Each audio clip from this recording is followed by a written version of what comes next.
Как вы думаете, вы сепарированы от своих родителей? Ну, вы же взрослый человек, значит, наверняка да, сепарированы. А вы уверены?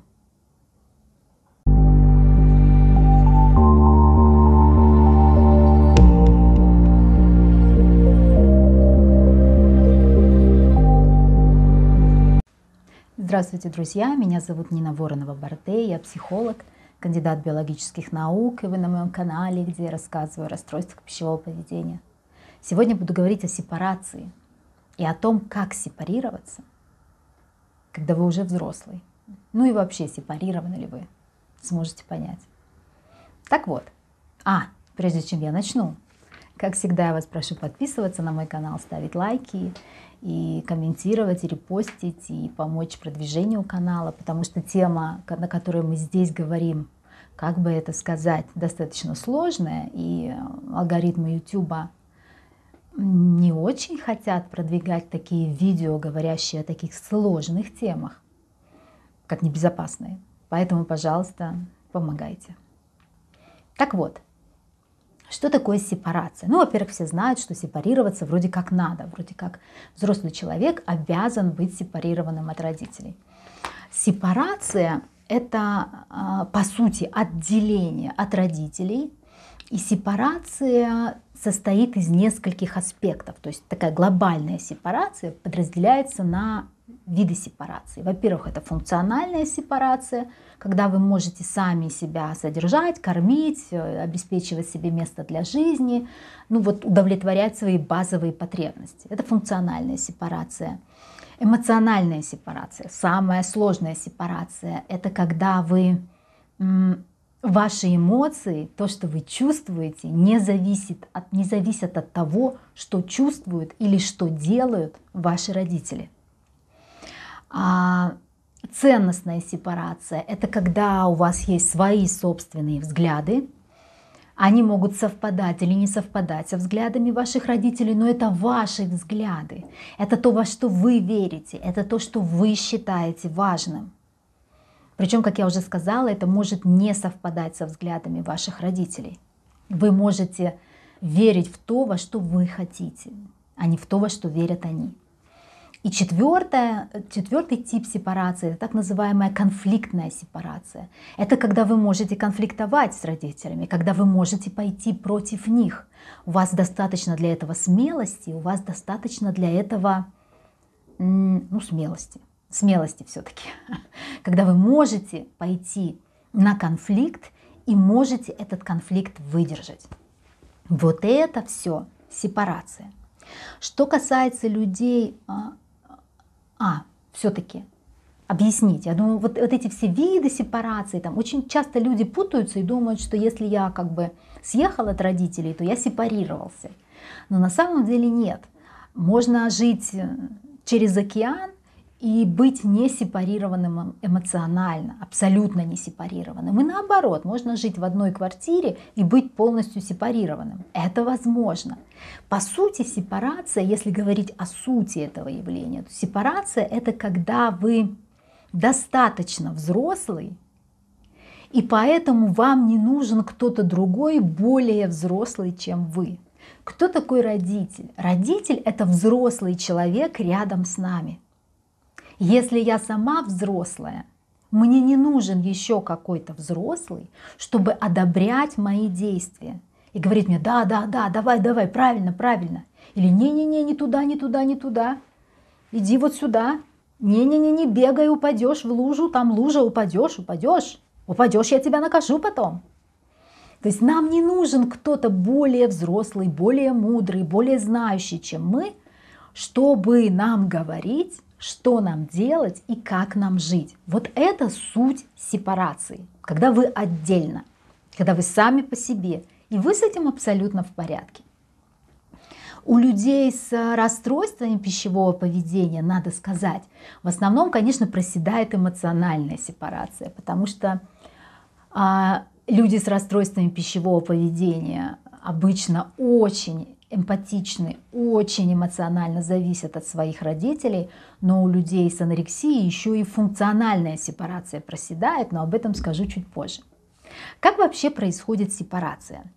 Основной этап, вообще сепарация начинается очень рано. Там ребенка отлучают от груди, это сепарация, потом ребенок слезает с маминых коленей и куда-то там бежит по комнате, это сепарация. Ну, в общем, там много-много этапов. Фактически, наверное, самый первый этап сепарации от матери, это когда ребенку пуповину перерезают. Вот в этот момент он уже начинает, то есть его отделяют, он становится отдельным человеком в этот момент. Но про эту сепарацию мы как бы не говорим, хотя там тоже возможны нарушения. Основной этап сепарации – это, конечно, подростковая сепарация. Это когда человек уже не ребенок, еще, конечно, не взрослый, и в принципе он уже как бы готов, ему уже кажется, что он взрослый, он как бы уже готов сам за себя решать. Подростковая сепарация идет через два этапа. Это гнев и ожидание, первый этап. Это когда мы злимся на родителей и ждем, что они будут вести себя по-другому. Ждем, что они будут соблюдать наши границы. Ждем, что они будут позволять нам то-то и то-то. Ждем, что они не будут нас ругать за что-то. То есть мы злимся и требуем, ожидаем другого поведения.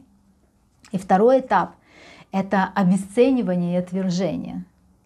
То есть после того, как мы долго злимся на родителей, мы понимаем, что взять с них нечего, они не изменятся, мы назначаем их как бы не понимающими ничего, отсталыми, странными и глупыми, и обесцениваем их таким образом и отвергаем.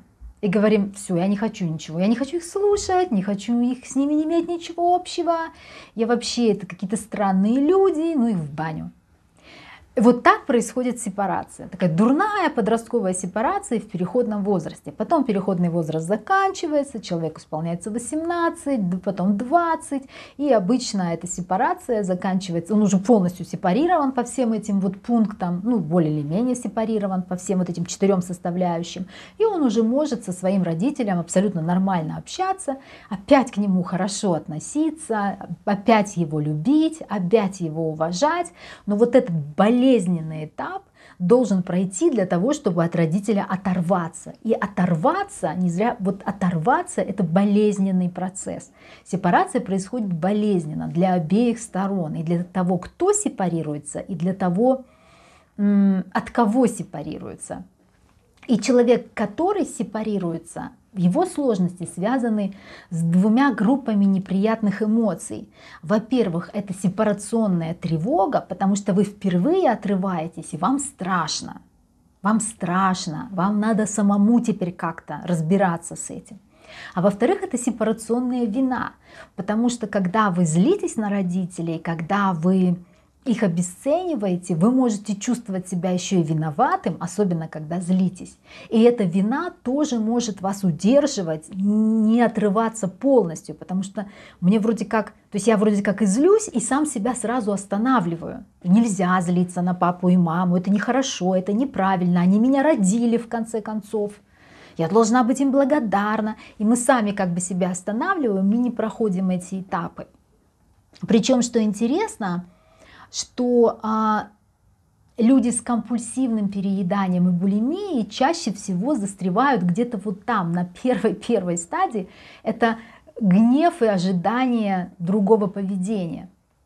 Причем гнев, как правило, у людей с РПП подавлен, а точнее он перенаправлен на себя, но вот это ожидание, а это такая токсичненькая часть сепарации, вот это ожидание другого поведения, когда мы все время ждем от родителей, что до них наконец-то дойдет, что не надо так говорить, что не надо с нами так поступать, что вот это нас ранит, и мы как бы каждый раз ждем, каждый раз сталкиваемся с тем, что этого не происходит, каждый раз начинаем злиться, но тут включается вот эта вина сепарационная, злость подавливается, и мы заходим на новый круг.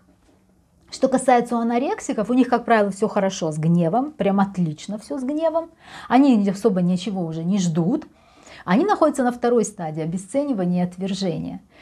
Поэтому родителям детей с анорексией так с ними сложно. Это как будто постоянный, вот она в 12 заболела, и до 22 у нее сплошной переходный возраст. Она злится, она ругается, она кричит, она протестует бесконечно, кстати, вот этот гнев и отвержение, обесценивание, все вместе называются сепарационным бунтом. То есть вот бунт прямо. Анорексики бунтуют. Их заставляют есть, они отказываются. Их там пытаются класть в клинике, они сопротивляются, они кричат, они говорят: я тебя ненавижу, ты самая ужасная мать на свете, я никогда тебе этого не прощу, из-за тебя меня тут заставляют есть, я набрала 5 килограммов, я лучше умру, я убью себя, пусть тебе будет хуже. То есть там очень много гнева, с гневом у них хорошо. А что касается обесценивания и отвержения, именно это позволяет людям с анорексией часто держать своих близких, не всем, но есть такие люди с анорексией, которые прямо держат прям контроль над своей семьей, над своими близкими, потому что у них есть очень такое прямо термоядерное оружие. Это: если вы не будете делать то, что я хочу, я умру. И пусть вам будет хуже. Вот, кстати, я сейчас сказала «умру». Это как раз слово, из-за которого алгоритмы YouTube мое видео начнут задавливать. Ну, как бы из песни слов не выкинешь. Вот. И вот тут, а это ведь, что касается гнева и что касается отвержения, это не просто какие-то стадии сепарации, это стадии эмоциональной сепарации. Потому что функциональная сепарация — это про получить профессию и зарабатывать деньги. Там ценностная, ценностная без эмоциональной, по сути-то, и невозможно. А конфликтная, с конфликтной сепарацией там только у анорексиков хорошо, у всех остальных плохо. И у людей с компульсивным перееданием и с булимией, они вообще конфликтов с родителями, как правило, не выдерживают. Часто конфликтов с кем бы то ни было. Люди с анорексией не выдерживают конфликтов только с сверстниками. С родителями прекрасно выдерживают и много конфликтуют. Часто, не всегда. Все, что я говорю, это не всегда, это часто. Так вот, главная проблема с эмоциональной сепарацией у людей с РПП, как я только что сказала, главная проблема — это эмоциональная сепарация. В том, что после того, или одновременно с тем, но обычно после того, как вы прожили гнев, отказались от ожиданий, после того, как вы прошли стадию отвержения, обесценивания, вам надо как-то, вы понимаете, что вам как-то самому надо справляться. И вот здесь в норме наступает стадия, на которой растет ваша собственная сила и самостоятельность. Вы начинаете ощущать эту свою силу и свою отдельность от родителей, что вы сами можете справиться. Вот до этого у людей с РПП, как правило, вообще не доходит. Вот это «я сама прекрасно справлюсь». Если еще у людей с компульсивным перееданием это как-то внутри собственных семей там может реализовываться, у людей с булимией как-то на уровне профессии, но вот это ощущение, что я маленькая девочка среди взрослых, это тоже не про сепарацию. Это про то, что пусть лучше кто-нибудь другой постарше, поумнее все это для меня сделает, а я уже тут вот как-то в сторонке постою. Пусть на меня профессор сходит, пусть за меня начальник порешает, пусть моя старшая сестра позвонит, пусть в конце концов родители как-то там сами вот свяжутся и все порешают. А я, если что, денег дам. Ну, вот так вот. Как сепарироваться? Ну вот, предположим, вы не сепарированы, понимаете, что вы не сепарированы. Вы понимаете, что вы эмоционально зависите от родителей. Мама недовольна вами, вы расстраиваетесь, пугаетесь, вам грустно. Мама вас покритиковала, вам обидно, вы расстраиваетесь, вам тяжело.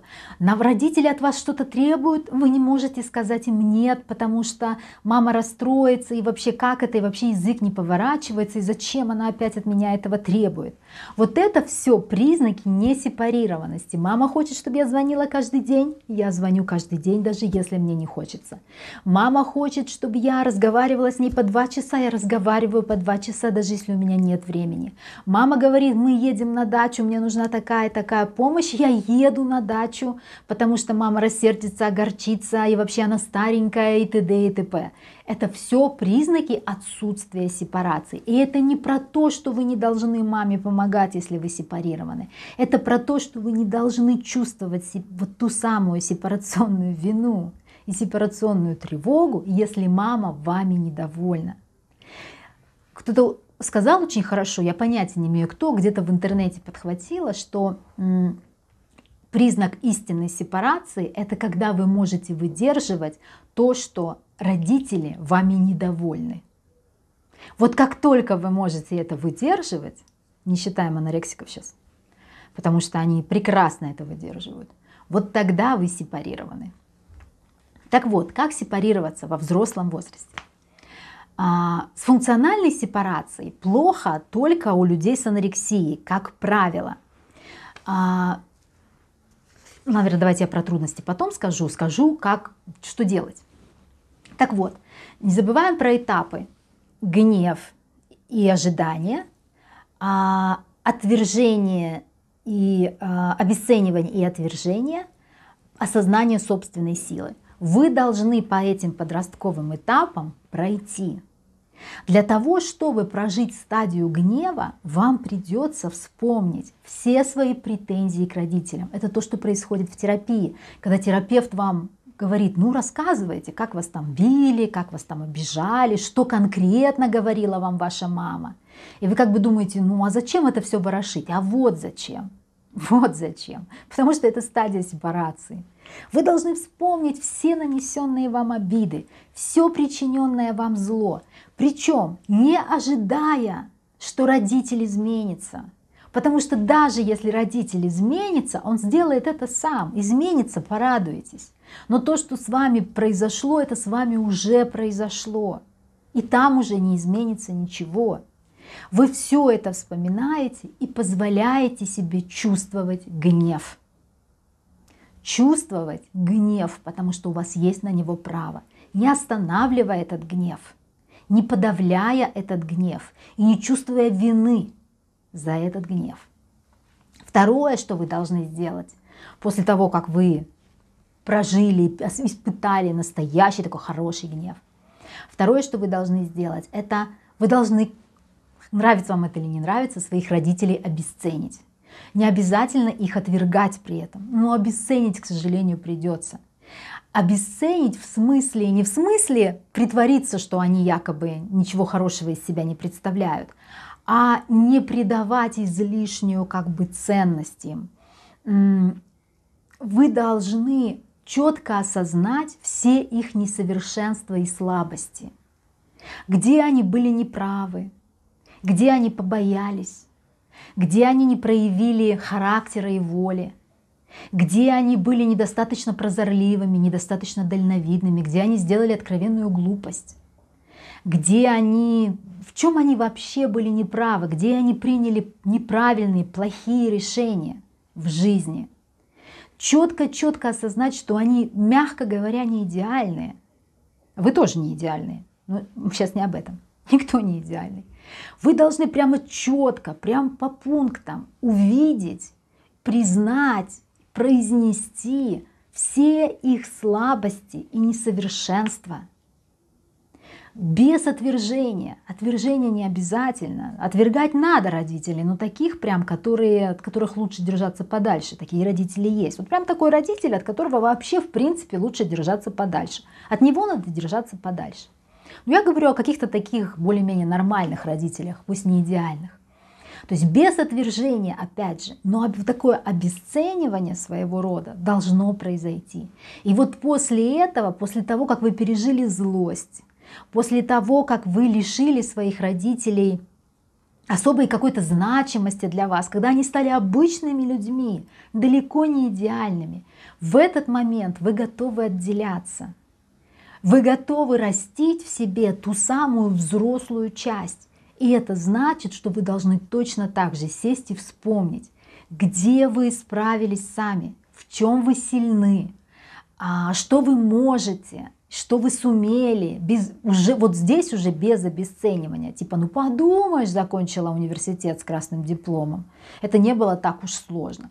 Или ну подумаешь, получила образование. Да все получают. Или ну подумаешь, вот без этого. Просто здесь не про то, что я молодец. Здесь про то, что я могу сама. Я могу сама зарабатывать, я могу сама о себе позаботиться, я о других могу позаботиться, я могу сама там себе купить белье или рубашку. Если я не могу сама себе купить белье или рубашку, значит, я должна научиться. Я должна пойти и купить себе белье или рубашку. Я должна это сделать. То есть я должна себе показать, что я могу сама. И вот тут ваш взрослый начнет расти, тот самый взрослый. И когда вы станете взрослым, вам будут не нужны другие взрослые, чтобы говорить вам, что делать.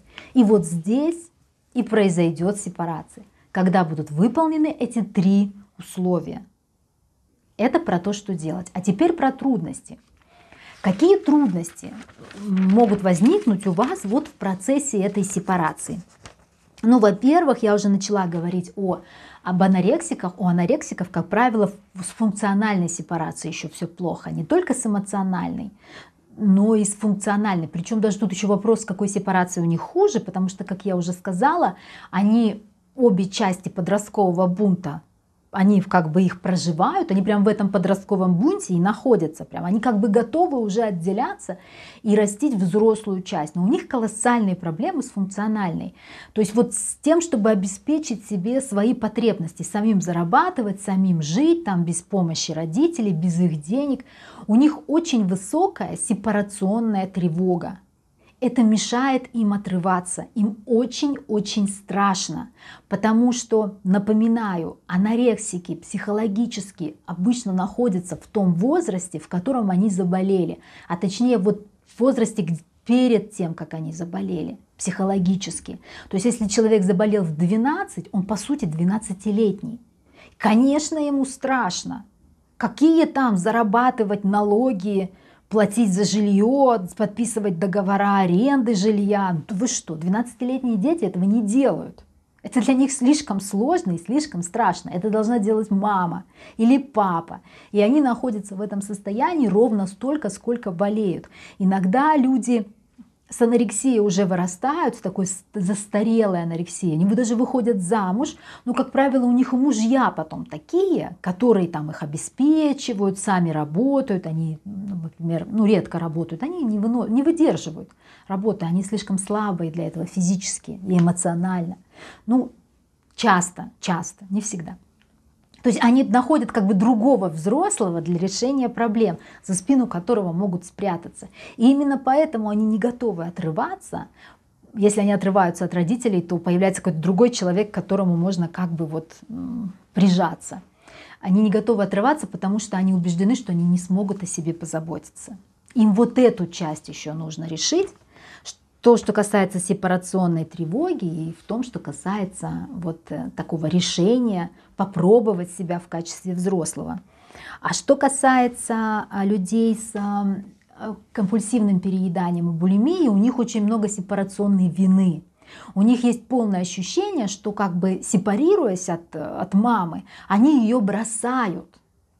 Там еще и мамы такие часто, которые говорят: ты меня бросаешь. Как ты можешь? Да что ж ты за дочь такая? Вот, ну и так далее. И все усложняется еще тем, что родители пожилые. И они становятся все более и более, они начинают стареть, они становятся все более пожилыми. И вина растет постепенно, потому что, ну, если я в 50 лет 50-летнюю маму не могла бросить, потому что мама говорила: ты что, меня бросаешь? То уж 70-летнюю маму еще сложнее бросить, а 80-летнюю практически невозможно, потому что ей объективно нужна помощь, вы объективно должны находиться рядом. То есть вот это чувство сепарационной вины, с которым надо работать, удерживает людей с булимией и компульсивным перееданием от того, чтобы через сепарацию пройти. Это что касается сложностей. Большая сложность — это ценностная сепарация, которая не может произойти без эмоциональной сепарации. Вот, например, если вам мама говорит, что правильные дочери не уезжают там куда-то там к мужьям или там работу им, видите ли, предложили за границей. Правильные дочери заботятся о старенькой маме. И это про ценности. И вы как бы автоматически присоединяетесь к маминым ценностям. Хотя может быть, это и ваша ценность тоже. А может это, знаете, она такая наведенная, как гипноз. Может ваша ценность в том, чтобы быть с любимым человеком. или в том, чтобы делать карьеру. И в конце концов мамы разные. Может быть, конкретно быть с этой мамой, или делать карьеру, или быть с этой конкретной мамой, или быть с любимым человеком. Тут как бы, ну, любимый человек, там, любимый муж перевесит. Но мамина ценность о том, что хорошие дочери так не поступают, могут не позволить человеку с высокой сепарационной виной оторваться от мамы. Еще один очень сложный этап, это, наверное, последний этап сепарации, это конфликтная сепарация, не этап сепарации, составляющая сепарации, это конфликтная сепарация. Она наступает вот у людей, если анорексики конфликтуют, то люди с булимией и компульсивным перееданием конфликтуют очень тяжело.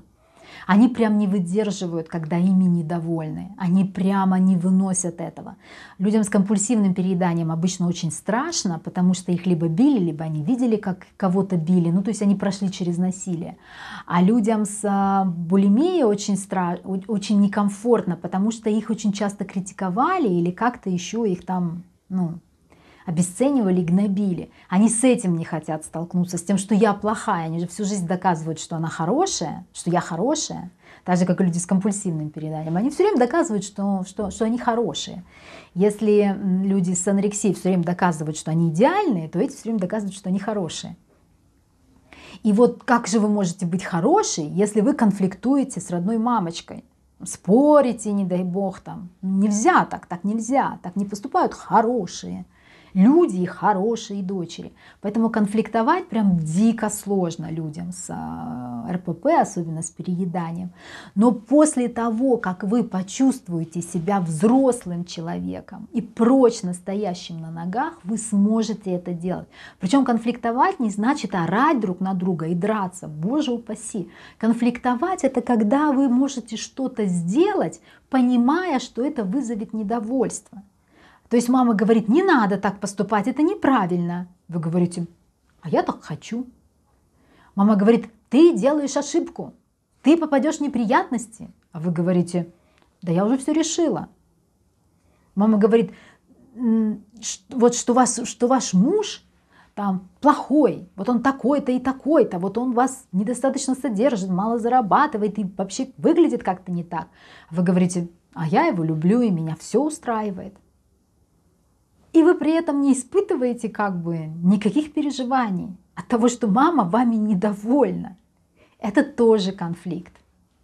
Вот такая способность конфликтовать чрезвычайно важна. И она появится у вас тогда, когда вы будете взрослой. А взрослой вы будете станете в процессе сепарации. Все, я аж устала прям рассказывать про это. Заканчиваю. Пожалуйста, подписывайтесь на мои социальные сети и на мой телеграм-канал. Ссылки на них, как всегда, в описании к видео. И через социальные сети ищите меня, если я вам нужна. Пока!